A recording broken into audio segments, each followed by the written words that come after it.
Hi, everyone. The witch wave is technically on summer break right now, but I felt an urgency to reach out in light of current events. I hope you're all hanging in there given all of the horrific news, particularly about the overturning of Roe v. Wade and abortion no longer being a federally protected right here in America.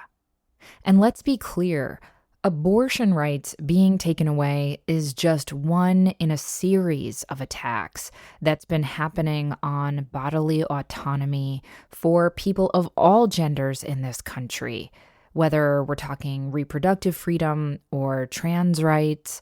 And all of that is happening as so-called religious freedom is being used as an excuse to dissolve separation of church and state and allow a minority of white Christian extremists to oppress everyone else with their beliefs.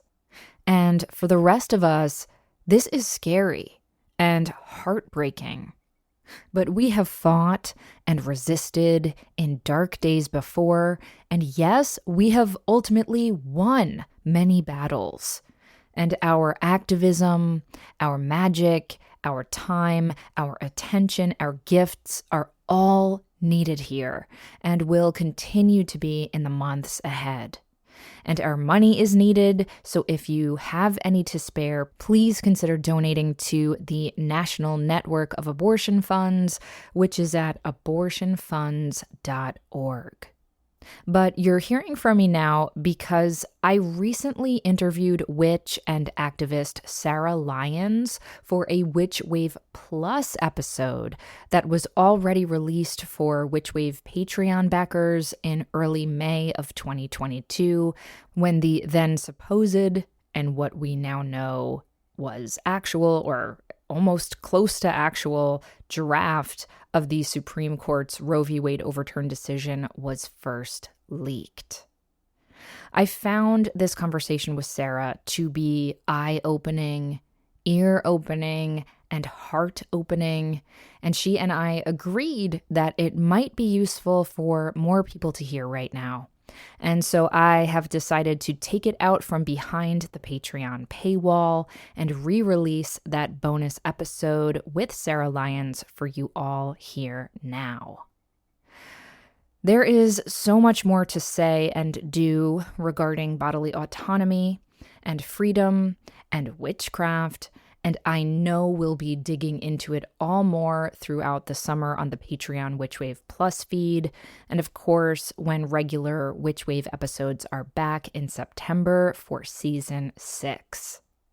In the meantime, I hope you find this conversation inspiring and activating, and I hope that you continue to take good care of yourselves and of each other. And remember, witches are the future. Now here's that Witch Wave Plus episode with Sarah Lyons for you now.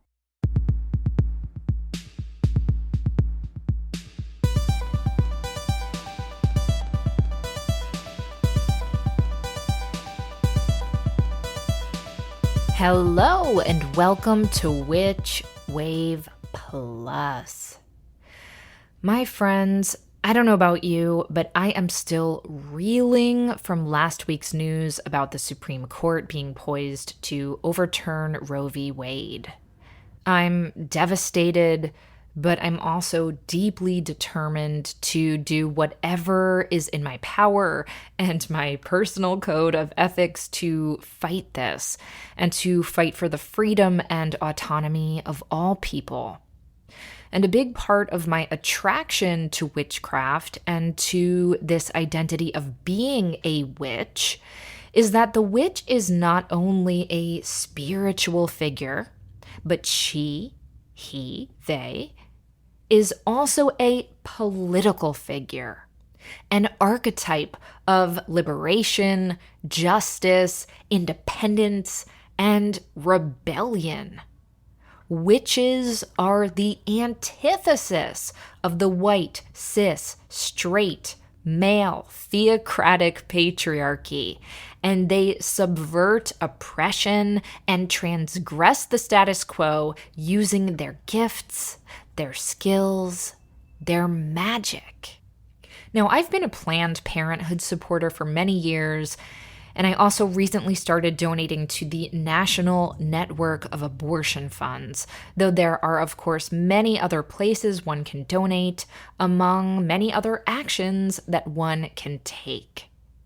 But it is clear that this is just the latest in a series of actions taken by the conservative right-wing minority in this country to control, oppress, and punish anyone who deviates from their view of propriety. The rights of transgender folks, queer folks, people of color, indigenous people, immigrants and refugees, poor people, and women overall are systemically being dismantled. And overturning Roe v. Wade is just the latest in a series of discriminatory legislative and judiciary practices happening here in America that are frankly complete violations of people's civil rights.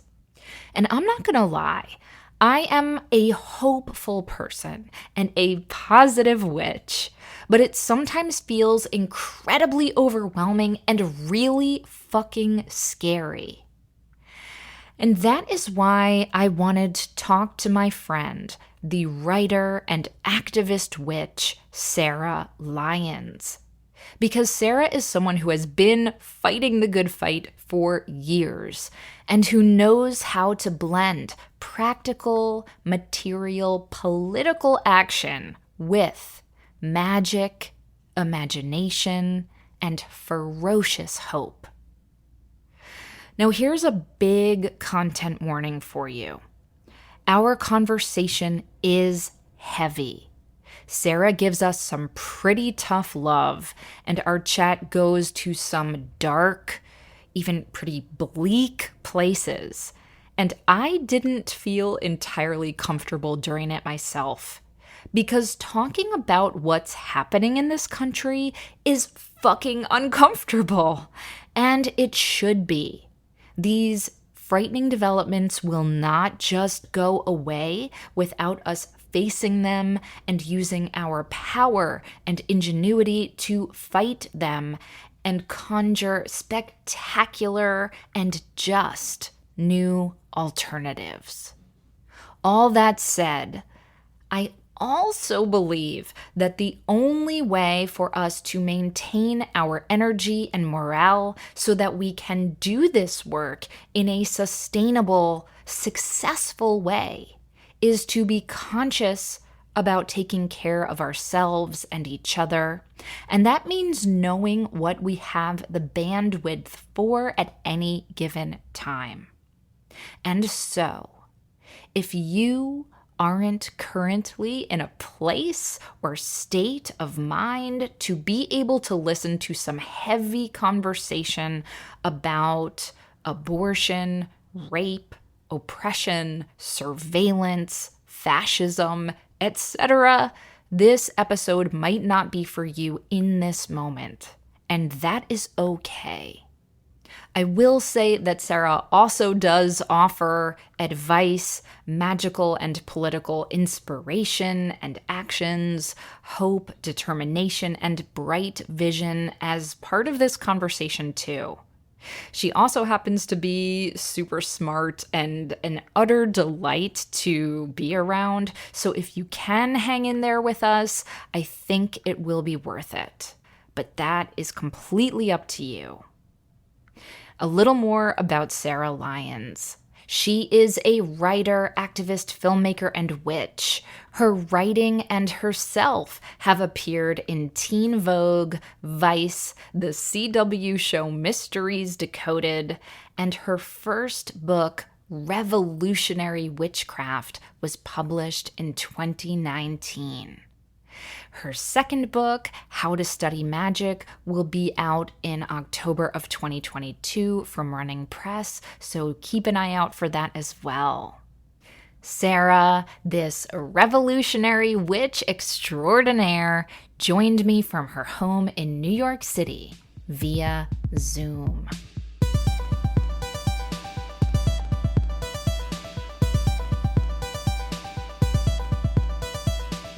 Sarah Lyons, welcome to Witch Wave Plus. Woo! Thank you so much for having me. It's awesome to be here. Thank you so much for agreeing to do this. I've been wanting you on the show for so long. With the recent devastating, if not at all surprising, news about the Supreme Court and abortion, I have been kind of honestly like spiraling a little bit. And I was like, who can I talk to immediately who will like give some perspective? And you were the first person I thought of. So thank you so much for doing this so last minute. Thank you. I'm happy to be your prophet of doom slash hope in these trying times. Uh, Exactly. yes, thank you for having me on.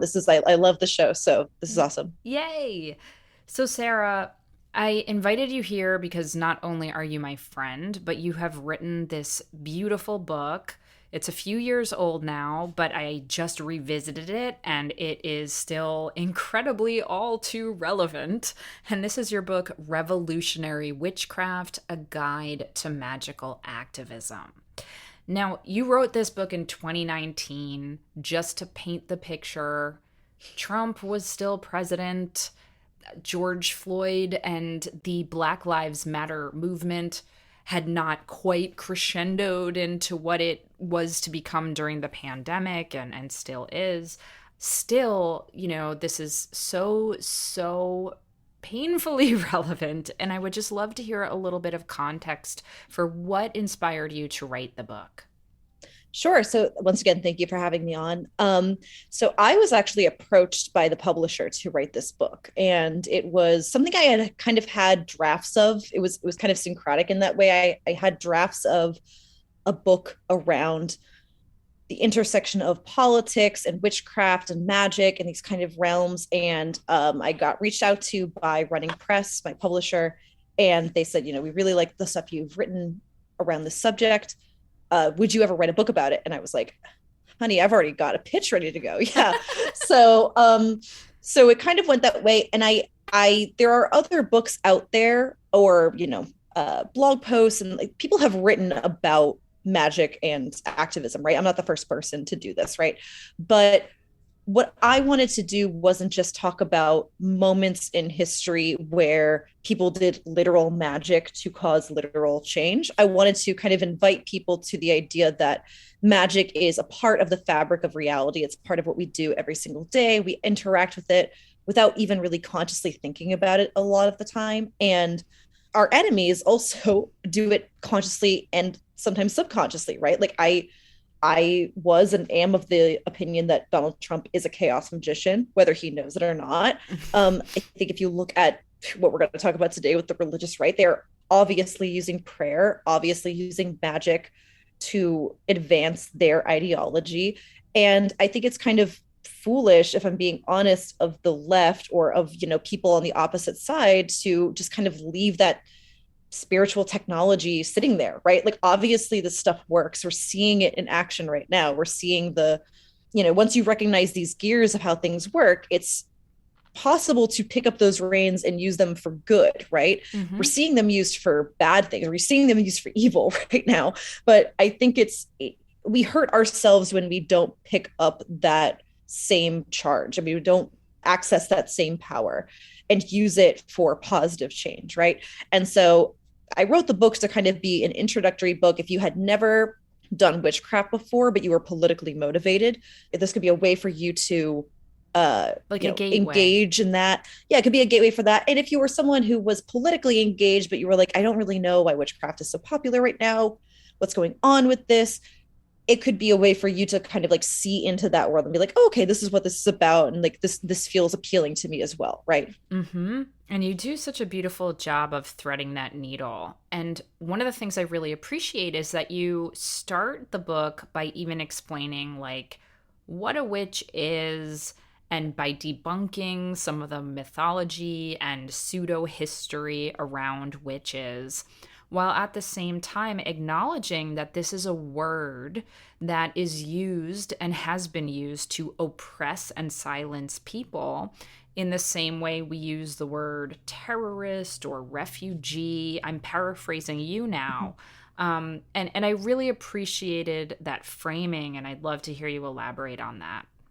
Sure. So in the book, I use the metaphor of, I think, specifically Islamic terrorism when I am talking about historical witchcraft and like how difficult it is. I'm sure you feel this a lot, Pam, of like how difficult it is when people say like, well, what is a witch? And you're like, how do I download like several textbooks into your head right Yeah. now, right? Uh, It's very difficult to define like what witchcraft is historically, because historically people did not call themselves witches. Very rarely. I mean, people did, but it was very rare for people to do that because witch was a legal term that you were called, right? So the same way that nowadays people don't walk around saying like, I'm a felon. It's so cute. I'm a felon. It's like, no, you don't just call yourself that, right? And it's the metaphor I use in the book is kind of like if we project a future like 600 years from now where Islam no longer exists, right? And we're trying to figure out, we're historians, we're trying to figure out what Islam is, and we're looking back in the past.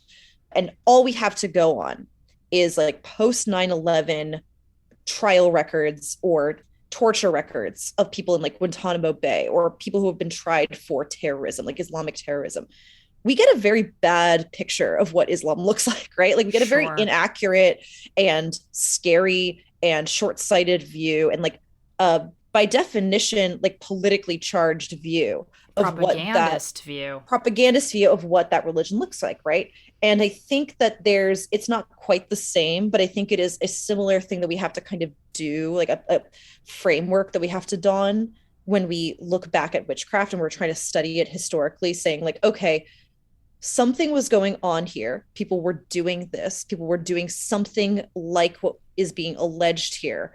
But there's several permutations away from what is probably coming up in these court records because they're talking about like literally cannibalism and horrific acts of violence, like these things that probably people were not doing, but maybe they were still carrying out like fairy rites and like we're still doing sort of semi-pagan, half Christian, whatever, like localized rites in their community, right? Right. And let's just acknowledge that people have engaged in some form of magic throughout time across the globe. Like this Yes. is not, but I think to your point, but the framing of the witch and the mythology of the witch and the negative epithet witch was very much this dark invention put Yeah. upon people to punish, to oppress, to scapegoat, etc.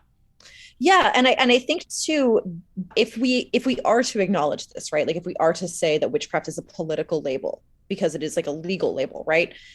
By necessity, I believe that that means if you are calling yourself a witch nowadays, that means you have to stand in solidarity with people who are facing similar oppression, right? Like that means you have to stand in solidarity with groups of people who are being charged under terrorism, without reason, right? Like I was just referencing, like, state terrorism that was done to Muslim communities post 9/11, innocent people being dragged up in like the FBI and CIA's net.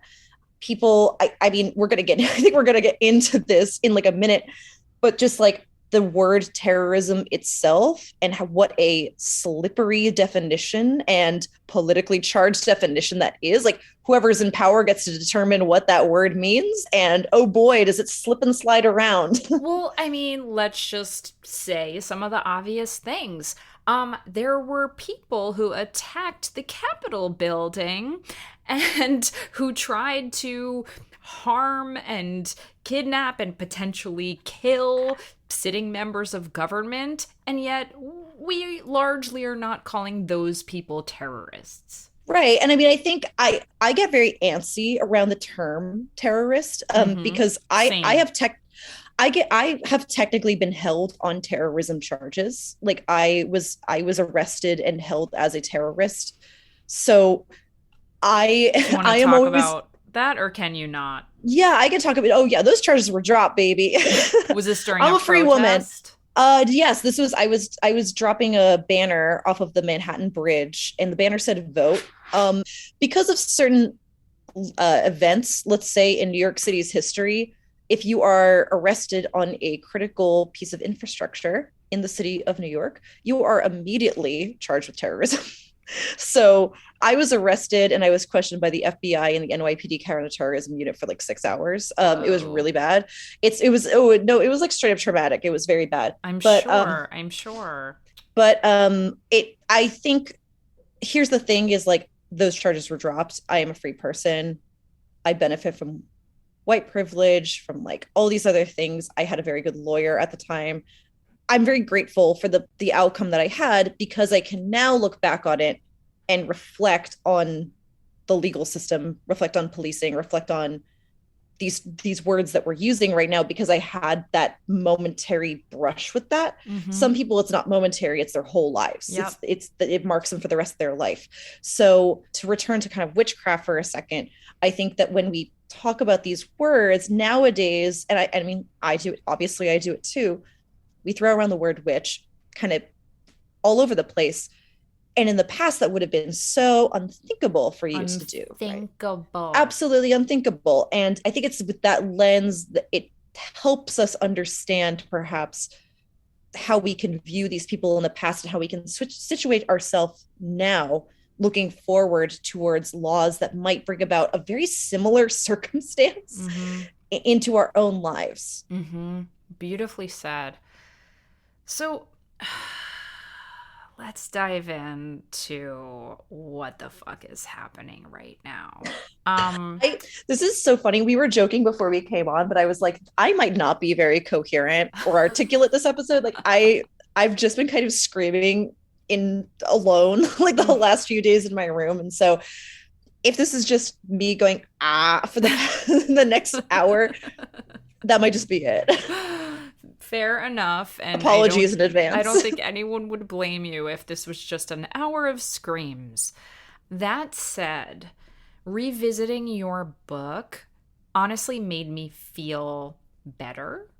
And let's just for anyone who might be listening to this podcast in the future and doesn't know what we're referring to, last week it has been clear that the Supreme Court looks like it is about to overturn Roe v. Wade and, you know, dismantle decades of a fight to have people who can have babies and get pregnant to have them have autonomy over their bodies and their choices.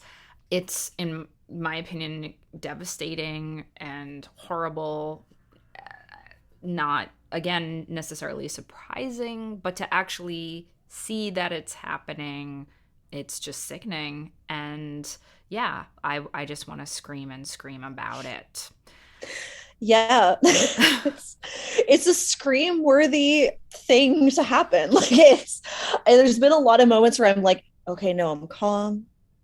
I gotta compartmentalize this. I have to get to work. And then I'll read something and I'll go, God damn it. And I'll just like get back. It's like back to square one, just yelling at my pillow. Yes. Yeah.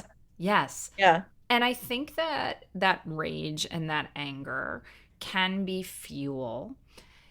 It can also be something that feels like you are drinking poison for days and days on end. And what I really love about your book and what I loved about revisiting your book in this context was you actually give some practical exercises and rituals and also give us shining examples of ancestors in the past who have used ritual and some form of magic, whether or not they would have called it magic themselves, to help their own protests and activism. So, I mean, I'm happy to just let you scream for a while, but if you feel like you're in a space, and this is all very new. Bastards. Sorry. Yeah. No, I mean, I think it's like I was talking with a friend the other day, and I think it is a similar feeling to like I think a lot of people had when Trump won the election in 2016 of like, okay, fuck, like the thing that we thought was going to happen really happened. And it was like, I don't want to be like, I knew he was going to win, right? I don't want to be like that. but I really did think he was going to win. Like I was like, guys, I don't think you like this is really bad. This is Mm-hmm. really fucking bad. Mm-hmm. And I remember, I actually remember I was given a friend of mine had tickets to go to the Javits Center and like see the returns come in. And I just remember being at the Javits Center and starting to see like um New Hampshire flicker back and forth. And I had such a firm panic attack. I was like, oh my God, he's gonna do it. Oh my God, it's gonna happen. And Mm-hmm. I was like, I am so sorry, dude. I have to be with friends right. I have to be with close friends right now. And I like ran back to my friend's apartment and I came in and everyone was already crying and drinking. And I was like, oh my God. And I think it's kind of a similar thing of like, we all knew that this was either going to happen or was a strong possibility, but it actually happening is like a really big emotional response because I Yes. think there's this you kind of make plans, right? Being like, well, the bridge is always going to be there, right? I can always get across to the other side of the river. It's always going to be the bridge has been there my whole life. And then the bridge is gone one day and you're like, oh, well, I guess I could still get to the other side of the river, but it takes a lot more fucking work. Right. like all my plans are kind of upended because that's gone. Yeah. Right. And Sarah, let's just acknowledge like you and I are two white women. We have a lot more like privilege and safety than a lot of people in this country and have more access. I mean, we live in New York. It looks like, New York is one of those states that is going to be fortifying the right for people to make this choice about their own bodies. But again, like who the fuck knows what's going to happen. So that just feels important to say. Absolutely. I think also this is maybe going to sound weird. I don't know if this is going to sound controversial or something, but I have this thing that I have kind of said for the last week where it's like abortion isn't really about abortion and this is not about abortion. Like Mm, it is about abortion, right? Like it is on a fundamental level, yes, this is about whether or not women or people who can get pregnant can like have an abortion and that is like a law, right? Like that is a thing. But abortion is actually about whether or not you think another person is a person. Like it's about whether or not you think that I'm so sorry I'm going to say this, but this is just how I feel. It's like whether or not you believe you can kind of rape someone for 9 months. Like that's really, I think like that is a big part of like what animates some people to be anti-abortion. I mm, think beyond that, it is like fantastical thinking about we can force women to be this idealized, fantastical idea of what women are. And we can force trans men to give up the fact that they're trans. Trans people aren't, you don't actually, you're not actually trans. You're actually women and you're confused. And we mm-hmm, can force you through 9 months of pregnancy to be not trans anymore. Like, mm-hmm. I really do think it is about that. And then beyond that, I've seen a lot of memes and a lot of things being shared lately, which are, I want to say I'm not dissing anyone here. This is not like me subtweeting anybody. I think that these are all shared in good faith, and I'm not anti this. But I've seen a lot of people share recently, like, you can't ban abortion, you can only ban safe abortion. And I would invite people to think that actually you can ban abortion, uh, but what that requires is total state control of your body, of your privacy, of your movement, of your medical history, of your travel history, of your texts, of your emails, of your spending, of your relationships and who you associate with. I want people, I know this is like very doom and gloom, but I really think that we have to see abortion not as actually the end goal of a right-wing political project, but actually as an opening to a much wider state incursion upon all of our rights, like Mm-hmm. literally all genders, all people, whether you can get pregnant or not. This is going to affect your privacy, your rights, your right to free speech, your right to congregate. Like, this is everything. Like, because abortion is such an intimate issue and because it rests on so many other things, I really think that we have to be thinking about this as like a totalizing rise in fascism. Like Mm. I'm sorry to be sounding so, I know that we're probably sick of hearing that word. I know that people have said that word for the past 6 years and people are like, well, fascism didn't happen. I'm sorry, it's fucking happening. Like, look, it's this is it. This is what it looks like, you know? Mm. And it's being done through the legal system so that when the GOP gets into full power again, which they will, they're able to seize those reins and use them against us, right? I think that we've been seeing the buildup of this since in the post 9/11 world, right? I think you look at what the NSA does, you look at what the CIA does, you look at what the FBI does, and we've all kind of become accustomed to this surveillance state, right? We've become accustomed to,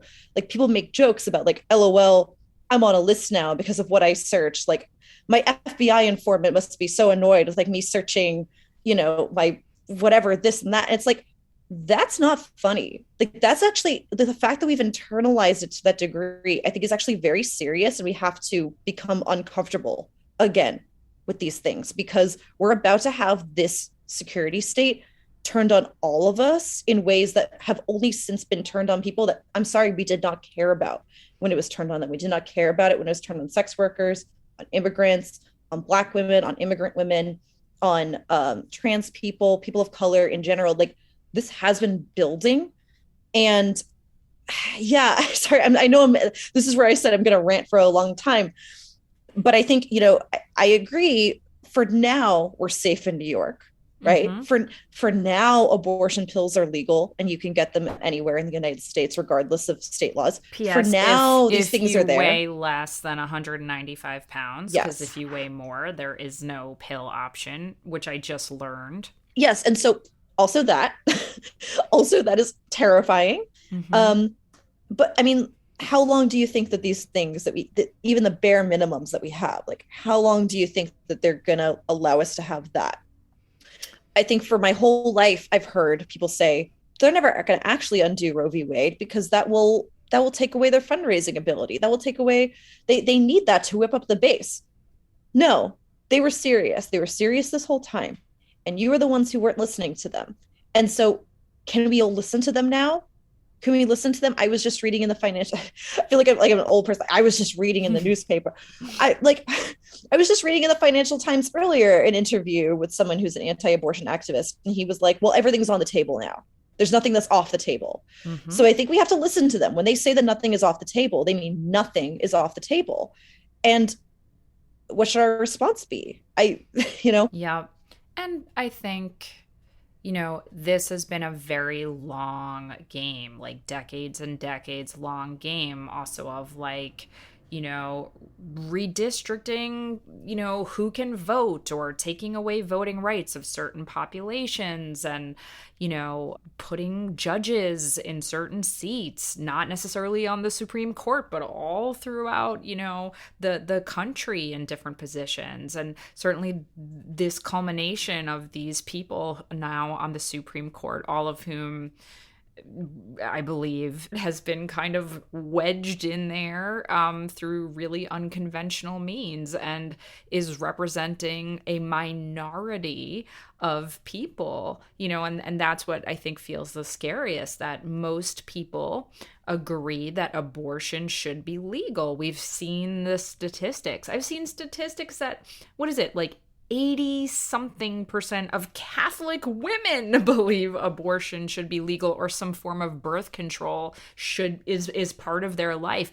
And that's what, is really upsetting. And this is just one example of minority rule of this white, and I'm gonna say Catholic. Christian, right? No, but like, no, I was raised Catholic, so I get to be anti-Catholic on this podcast. and you know what? Joking. And I mean, I'll just say, like, I have friends and family members of all different, like, religions and so on, and hashtag not all Christians, hashtag not all Catholics. Absolutely. But I know like, many good Christians. I have some of my best friends are Christians. no, Actually. but literally, that is true. Yes. So no one's trying to, like, but I also believe that this ideology is not even like, it's not even in the Bible. Like, to tell people that abortion is illegal and or shouldn't be something that people partake in. And it wasn't even until the 1970s that the Christian right even gave a fuck about this and politicized this. So, people have been performing some form of contraception, birth control, and yes, abortion again Mhm. throughout time across Yeah. culture. Like, it's just wild how it has been politicized relatively recently too. Well, and I think again, this kind of goes back to my point where it's like, yes, this is obviously religiously motivated for a lot of people, but I think at the top, I I think that there has always been a political goal with relegating abortion because of what it takes to actually do that. Like again, the state only controls people by how much information that they have on you. Like information is always what the state will use to control people and populations of people. And so if they can make abortion a nationwide felony, like, or even if they can make it a felony in half of the states in this country, you set up a legal precedent to extradite people from other states who have performed abortions, had abortions, known of an abortion and not reported it to the authorities. You set up a legal precedent to uh, have Google hand over your search history, your emails, your texts, all your communications. I think that people aren't really aware of the picture that is painted of them in the digital landscape that is preserved forever by most of these companies that is going to be weaponized against them, whether or not they ever even have an abortion, whether or not they ever live in a state where this becomes illegal. This is all about to become free reign. And that is what they're salivating over, right? Because to do that, it means it is a totalizing thing on a population, right? Right. It's there's a huge of psychos, of like religious psychos who like are motivating this, and it is a doctrinal thing that is going on. But I think even beyond that, even I grew up in like godless Massachusetts, as I think you did as well, Pam. I'm a And New Jerseyite, a New that's Jersey right. Okay, Jew. so sorry, but I grew up in godless Massachusetts, as I call it, and people like I went to a secular school, like a proudly secular school, and I knew people who were anti-abortion there because they were like, well, it's just logical because when can we decide when life begins? And I just also briefly, this is an aside, this is a metaphysical argument. Yep. And if people find themselves entrenched in this kind of debate with family members or close friends, like people that you can't just say like fuck off to, and you want to try to bring over to your side, stay away from metaphysical arguments when it comes to abortion, when it comes to gender, because we could sit around until the sun burns out and try to determine when life begins or what makes someone really a man or really a woman. But it is inarguable that access to abortion and access to transition, access to bodily autonomy saves people's lives. It is inarguable that these things make people happier and freer and society by extension better. These are inarguable things. Yep. And I would really urge people to not into the trap of having metaphysical arguments about life and conception and stick with things like that we know are fucking real and material truths about how abortion, transition, and bodily autonomy make society better. Mm-hmm. That's just it. Absolutely. Well fucking said. Sarah, I think people who are listening to us maybe appreciate the catharsis.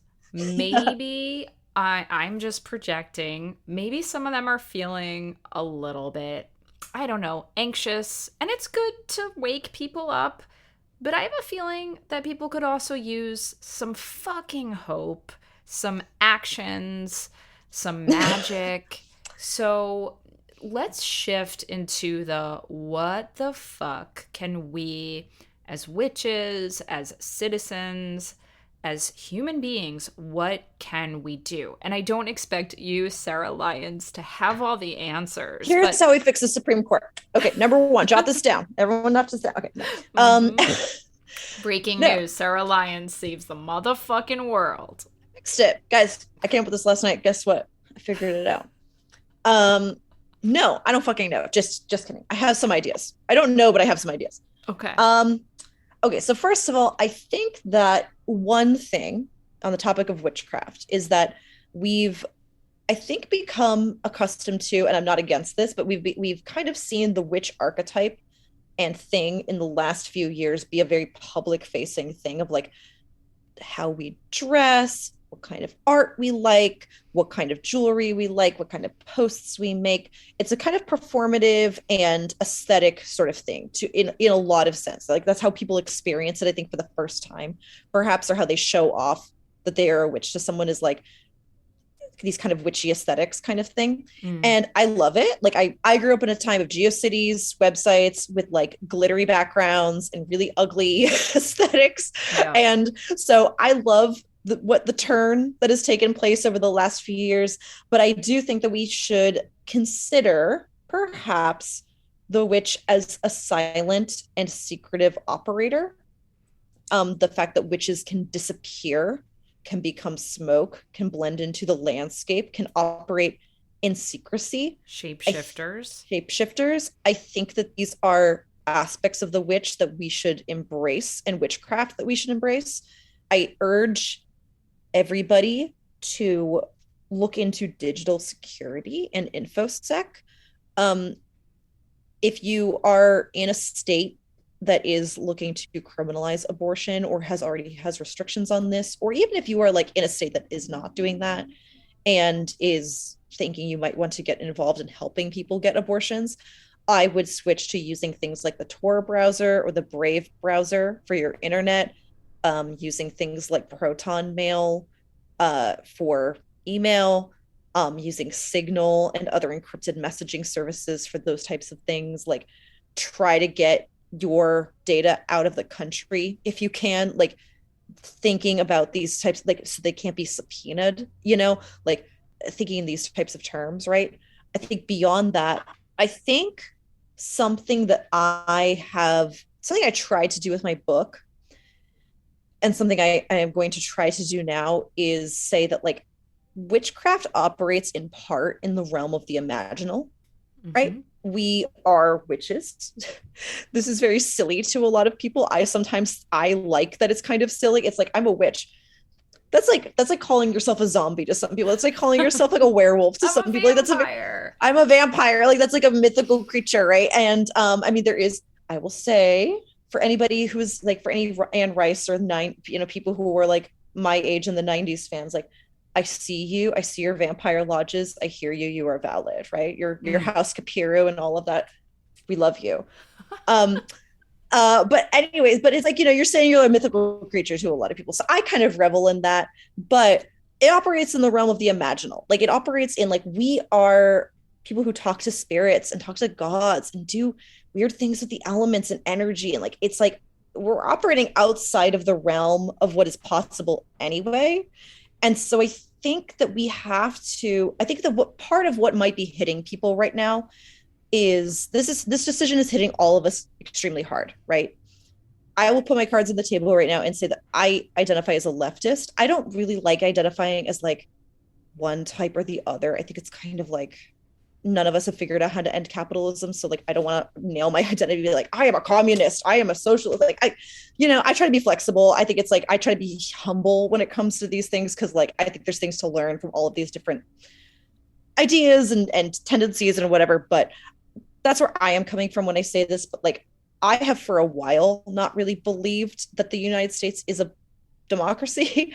I have for a Mm-hmm. while not really believed that I don't think, and I am upheld in that belief that the Supreme Court is an anti-democratic institution, not just like it is anti-democracy in its very conception. I think that when people are confronted with that as a reality for perhaps the first time, or like once, maybe amongst a handful of times, there's a disarming thing that comes and says, but I was told that this is how things work. I was told that this is how things will always be. I was told that this is the route to change. And I was told that if I do the right thing the right way, I will get what I need.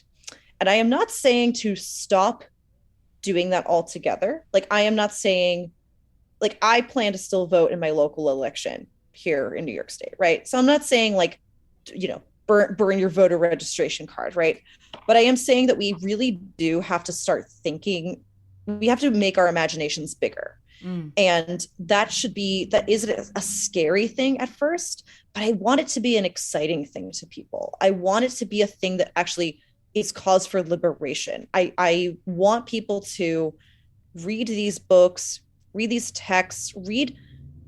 I mean, if when you go back and you read, you know, books written in the 19th century or the 20th century by some of these radicals and revolutionaries, they're facing very similar circumstances that we were facing now, and they won. Mm-hmm. And or they made incredible progress. And I think we need to start looking at those groups and at those people for inspiration, because and expanding our ideas about the political, the actionable, the possible are, because the right has a very huge imagination. Like, they are completely ready and willing to have a theocratic dictatorship in place. That seems crazy to a lot of people, but I want, when you hear that and you say that's crazy, what's the opposite of that in your mind? Mm-hmm. Like, what's the crazy opposite of, like, I want to live in a fucking pastoral city where, like, there are little collectives being run all over of people who just like run libraries and micro farms and solar farms, and like I want people to like ride to work on a whale. I'm being kind of silly right now, but you know what I'm saying? Like, I Yeah. want people to be like really expansive in their thinking in the other direction. That's one thing. Sorry, I'm going off right now. This is Yeah. great. The other thing is, I can say this just as someone who's done a lot of organizing for many years.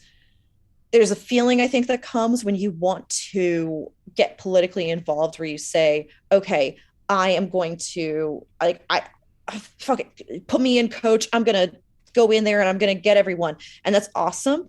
What is likely is that there are groups who are doing the thing that you want to do already. What I Yes, would do, better than you know how to, who yes. have years and years of experience and resources and yeah, to follow them. Yeah. So I would say look to your local area or to areas that you care about or know about, and go up to them and say, hey, I have these skills, or I have this time on my hands, right? I can do data entry, I can make posters, I can do email blasts, I can write press releases, I can escort people, I can donate this money. Like, what do you need? Mm-hmm. And they will tell you, we need this. And that is honestly the best thing that you can also do. Yeah, I think we need to get really creative. I have this joke that I make with people sometimes, which is like, you may not agree with anarchism as a philosophy or as a way of life or as a political idea, but we should all start reading anarchist texts and philosophies and getting acquainted with these ideas, because whether we like it or not, we are all about to become anarchists. Like, the state is about to turn its entire weight against us and become an antagonistic force against it. And if we are to see that happen, if this is a war of attrition, we need to know how to what we are in that fight. We need to know what skills we need to learn in that Mm. fight and what we can do. And I know that is so scary, but I want it to be hopeful, because people have done this before. People Mm-hmm. have thought about this before. People have won these battles before. Okay? And these resources are out there. You can still access them. I want people to do that. I want people to learn. I want people to get organized. I want people to stay mad. And I want people to take that anger and to turn it into action, because we Mm. are going to need that. And we are going to need that in a sustained and huge way, not just this year, for years to come. In addition, Sarah, to donating material skills and time and money, etc., a big through line in your book, Revolutionary Witchcraft, is also donating magic and ritual. And in our final few minutes together, I'd love for you to just expand upon that. I mean, in your book, you have rituals that people can do, you have spells that people can cast, different magical techniques that they can learn to develop. Why is that an important part of this fight? How is it effective? How can people start? Yeah. So I mean, I will just say I don't make any claims to know exactly how magic works, right? I have my own Same. ideas, right? Same. I have some of my own ideas about it. I think that there's some like good theories about it. I don't know how the fuck this shit works, right? Like just to be very glib. I don't know. That's what I always Um say. I always say, but I wouldn't waste my time if it didn't. Like, yeah. And I think, I mean, listen, the proof is in the pudding, hun. Like, look at our opposition. Look at them with their rosary beads. Look at them praying outside of these clinics. Look at them, doing mass, like, I'm sorry, doing mass ritual to end abortion. And they're winning. You can't argue with success. And so I would say to anybody who is skeptical, perhaps, of this, is that magic is neutral space. We all have access to that. We all have access to magic, just as we all have access to electricity, to energy, to like air. Like it is just a thing that is there and that we can tap into. I think it is going to depend perhaps on the space that you are living on and the tradition that you come from. One thing that might be worth doing is like researching the history of the land that you are on, seeing what people were genocided on that land based on access or in access to abortion, like forced abortion or in access to it as a right. Like look into that as a thing. Look into what resistance movements in your local area did abortions like as an act of resistance. Like look into these types of people, and those are ancestral voices and spirits that you can call upon. Make altars to them, pray to them, leave offerings to them, ask for their guidance. I think that this is engaging with those specific people and places is very important. I think, I mean, I kind of just went through this, but I think that something that I get frustrated with in like a lot of political spaces is the kind of like lack of final vision, like that it's a well, we just have to do this, we just have to react to this, we just have to do this one thing, this is the most important election, this is no, this is not, this is this. And it's like, okay guys, what are we fighting? What do we want? What do we want as the end goal? And I think that that begins to clarify a lot of things. And I think in magic too, it's like when you're enchanting for something, right? You don't think about, well, I need a new dress and I need this thing and I need more money here. It's like, no, you say, I need this job. And in order to get that job, like, or in order to get a life that looks like this, I need this type of job. I need this type of house. I need this type of people in my life. I need, and you work up towards that and you enchant towards that, right? mm-hmm. I think that we should start looking at our society the same way and saying, okay, I want a society that looks like this. How do I get there? And then start using that as a framework to say, okay, well, this person needs to be like cursed out of office. This person needs to be like, type of magic done on them. This person, and this needs to happen in order for that society to be built. And I think things become clarified magically when we start to think that way, like in terms of goals, rather than just these battles that we find ourselves fighting, if that makes sense. It does. One of the things I appreciated so much about your book is that you give examples of activists who've come before, who've incorporated ritual into, or magic in general, whether they called it that or not, into their protest. You have this really great line, all protests are spells. And I agree with that.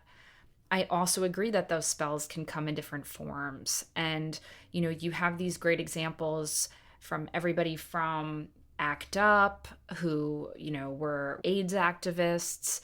You have the Zapatistas and indigenous activists and allies at Standing Rock and so on.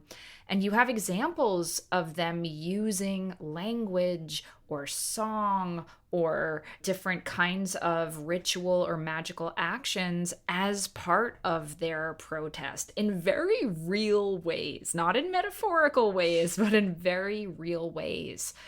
Can you maybe talk about one of your favorite examples of those just to help people maybe imagine or concretize what they might want to bring to some kind of action.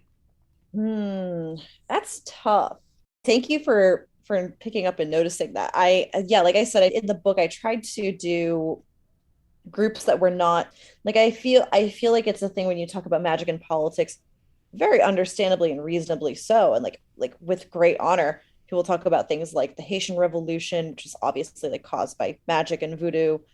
Talk about like the first wave feminist movement and like spiritualism and how that fed into it. And like these are histories that we need to know and need to be honored. But I wanted to pick out things that were not explicitly magical, but were where magic was obviously at play and what was going on. Um, I think that for the interim period, we should look to groups like ACT UP because they were very effective and because their tactics were maligned in their time. And I mean, I don't want to get too into this, but I have a family member who was a lobbyist for Big Pharma and would never stop talking about how much she hated ACT UP. But guess what? They forced her to do the right things. Mm-hmm. I Mm-hmm. mean, this is also partially where my politics come from. It's like I've heard what these people say when the doors are closed. Sorry. Mm-hmm. But Mm-hmm. yeah, I think people in ACT UP were literally taking the ashes of their dead loved ones and dumping them on the White House lawn and saying, I curse you, George Bush. I curse you until the day you die and after you die. And I pray that there is a hell for you to burn it. Like that is so like can we bring some of that back, please? Like, I'm so tired of people being like, it's mean to yell at Brett Kavanaugh on his lawn. Bitch, shut the fuck up. It is not me. This is kindness to just yell at him on his lawn. Mm-hmm. That is the nicest thing that you could do to that man right now and any of these people on that Supreme Court. So I think that that is one in the interim to look at people in the more recent past who have like done incredible brave acts, people who were given a death sentence and nevertheless called on their own dead loved ones and soon to be dead loved ones and like use that weaponize that magic against the state and against oppressive regimes, right? I think that there's also, and this is maybe the scary but also hopefully uplifting part, is I think that we should learn and look to the Zapatistas in Chiapas in so-called Mexico because they led an indigenous resistance movement that made their state free and that freed them and that they have actually expanded their territory in the last few years and have actually retained bodily autonomy, economic autonomy, military autonomy from the rest of Mexico. That's a huge win. Like that is incredible. And did it with the language of love and did it out of love for humanity, love for their people, love for their land. I think it's worth looking at how people have done that and thinking how we might bring an ethic like that to our own fights. Mm. Sarah. Pam, what else is there to say other than ah? Ah! Hours of screams. Well, This is the listen. thing is you're getting like the PG. you're getting the you're getting the PG Sarah here, but I'm glad that we were able to have this and vent. I am too. Before you go, and I know this would have been, I have my editor hat on, and I know that would have been the perfect place to end. But you did bring up something that I have discomfort with, and I just have to follow that discomfort. Cursing, hexing, like I'm one of those people that's like don't turn into the very people that you are fighting against. Um and so hexing someone, cursing someone just makes me feel deeply uncomfortable. I'm much more comfortable with binding, with banishing, with protective magic rather than harming someone else. I also know that that comes from a place of privilege because I, you know, if I know cops are like a loaded thing to bring up, especially at the end of this conversation, but there's a better At chance the that, hour like, mark, let's talk right? about Let's policing in talk about America. exactly. But, like, I've had the privilege of knowing that, like, if I call the cops, which I'm not doing, everybody, just to clarify, but if I were to, they would probably believe me over a person of color who would call the cops in a similar state of threat. I know I'm not saying this as smoothly as I can. I hope it's coming across okay. And so maybe it's that privilege that has blinded me and made me think, like, well, I don't have to use hexes and curses because, like, maybe some part of me still has this white privilege blind spot that makes me feel like, I just don't need to go there and, like, dirty myself with that. But I do believe in, like not hurting people, and that, I know that's so fucking naive in some contexts when, these are people who actively are trying to hurt me and people I know and love. So I don't know. Can you talk a little about cursing and hexing, because I'm just not sure how I feel about it. I think that let me talk first about maybe protesting in direct action and that kind of side of it before we go to maybe the magical side of it, right? So I am someone who does not feel comfortable getting arrested again. I am someone who doesn't feel comfortable breaking the law again, because I had a very unfun time when that happened to me. I'm someone with a lot of anxiety problems, and that was very scary to me to have that happen. And people can call me a big old baby for that or whatever. I don't really care. Getting arrested is scary, especially under certain circumstances. So you don't have to be someone who is in a glossy, glamorous role, getting arrested in front of the Supreme Court or doing something kind of edgy and in the public eye to be doing a good thing. Donating to bail funds, donating to people that are supporting that, doing work on the outside of like legal help, calling people, being a buddy at a protest, being a like liaison. These are all things that are like very peaceful and very protective that you can do. And I think in the same breath, like you don't have to, if malefic magic is not your speed or not something that you're good at or not something you want to do, don't feel pressured to do it. Malefic magic is hardcore stuff and it requires, I think, a certain temperament and rituals and cleansings and all of that stuff to perform like correctly, quote unquote. So if you are looking at all of this and you say, this is all horrible, I hate everything, and you're like, well, but I don't, I also am not the person who wants to like, curse at these people. You can do protective magic on the people who are out there getting arrested or out there doing stuff, or the people who are doing malefic magic, or et cetera, et cetera. You can do protection rituals, banishing rituals, cleansing rituals.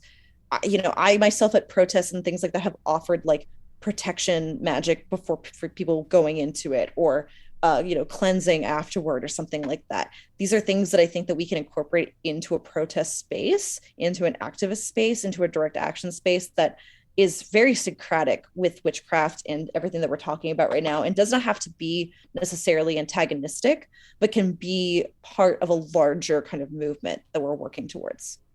It can be supportive And can be to. supportive. Mm-hmm. Yeah. And I'm not telling anyone else what to do or what to think. I'm just talking about little old me and where I'm at right now. So I appreciate you addressing that, Sarah, because I think about it a lot. And, I feel on a personal level like I want to be a force for good in this world. And that doesn't mean that I turn away from the shadow side or any of that. I think that's part of being a force for good, is trying to incorporate shadow in a healthy way and integrate it in a healthy way. But yeah, I also personally, for my code of magical ethics, am not someone up to this point who rocks with malefic magic myself. So I'm glad you don't think I'm a big old wuss, and I'm glad you think that witches like me have value too. You absolutely do. And I think I think the only thing that really upsets me is people who kind of shame people for only doing one or the other type of magic or activism, right? Like, I think I get upset when I see people getting really mad, like, well, why did those people get so angry at that protest? Or why did people break that window? Or like, well, you're being a big old baby. You're just sitting at home posting. You're just sitting at home voting. Not everyone can do everything. There's a lot of reasons people aren't in either space. There's a lot of nuance to these arguments. There's a lot of like, these are not static things. They're just like hovering around. And furthermore, all of this is necessary. Like all of this is like a thing that can be led towards a greater goal for all of us. And I think that it is, I don't like it when we shame. I think that the time for shaming should be really over. I think that the stakes are very high right now. And I Yes. think that we really have to like stop with the call out posting and stop with the annoying, I don't know how to say it, but just like things are really, really serious right now. And we need all hands on deck. And that means hands that you don't necessarily agree with all the time. You know, Mm-hmm. like we need to start talking to each other about these tactics and about strategies, you know? Absolutely. Well, Sarah, I am holding a vision of you riding a whale to work, or maybe you don't have to work anymore. I'm Riding holding it a to my vision. job at like the solar farm on newly liberated southern Manhattan, the People's Republic of Manhattan. I don't Full know. full bodily autonomy for all, justice, equality, health, love, fun, joy, thriving, peace for all. Anything you want to add to the mix? All that stuff and more, all that stuff in spades. All the good. All right, my friend, keep fighting the good fight. I know you will. I just adore you. I thank you so much for making time for this conversation, for this catharsis. And I hope in the middle of screams, you give yourself a nice, big old soothing cup of tea. I'm going to do that right after this. Actually, I'm going to pour myself a big old cup of tea. This has been Beautiful. so much fun. Pam, thank you so much for having me on. This has been lovely. And best of, best of everything to you and your listeners. Thanks, love. Take care. Mwah! You too. Bye. That's it for the show. Many thanks as always to Matt Freeman, Laura Antal, and Cece Pascal. And thank you all for your support and for listening. Witches are the future.